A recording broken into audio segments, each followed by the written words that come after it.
Bonjour chers amis de la résistance et de la réaction républicaine.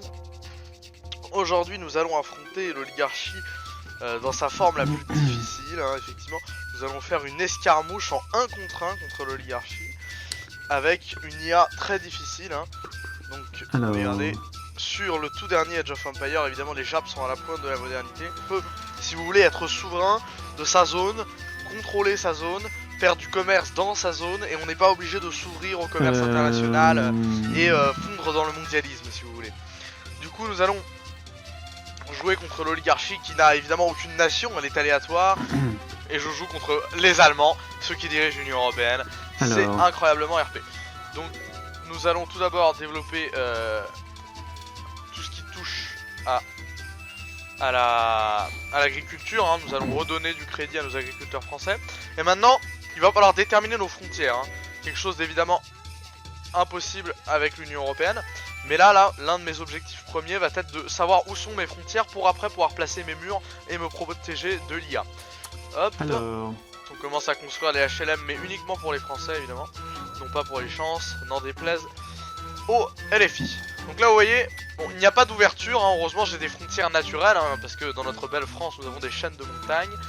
Et je cherche l'ouverture pour savoir où vais-je construire mes premiers murs pour me protéger des invasions germaniques. On se croira au 5e siècle. Alors, il va vraiment falloir que j'investisse dans la nourriture. Voilà. Regardez-moi l'oligarchie qui fuit face à la résistance, c'est incroyable. Tous ces valeureux chevaliers. Évidemment, toutes ces attaques sont faites dans un respect absolu des populations.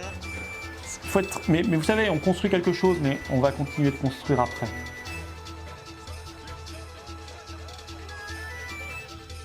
Uniquement des soldats sont attaqués, aucun crime de guerre n'est effectué.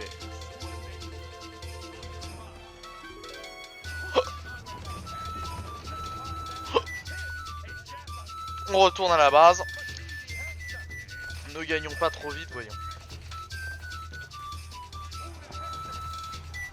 On va essayer de faire tomber le Davos. C'est Davos, c'est le centre-ville oligarchique.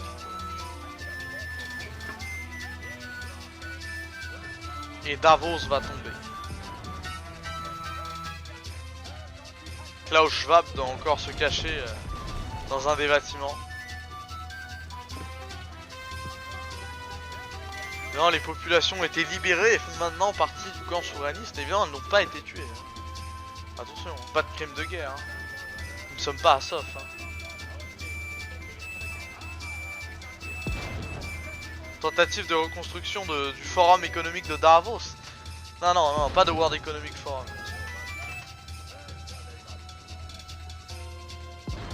La cathédrale de Davos, le dernier bâtiment oligarchique, encore sur pied.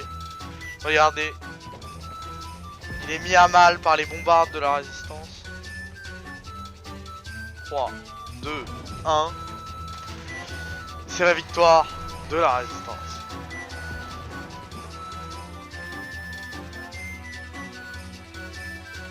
Ah, il paraît que ça marche aussi sur YouTube, donc je sais pas si ça marche depuis longtemps, mais en tout cas, un salut à tous nos amis qui me regardent sur YouTube. C'est drôle ça. Bonjour à tous, que vous soyez abonnés ou pas encore abonnés mais que vous regardiez cette vidéo, je vous salue. Mais c'est vrai que si vous n'êtes pas abonné, s'il vous plaît, prenez 3 secondes pour cliquer sur s'abonner pour le faire. Ça donne beaucoup plus de visibilité à toutes ces vidéos et d'avance, je vous en remercie.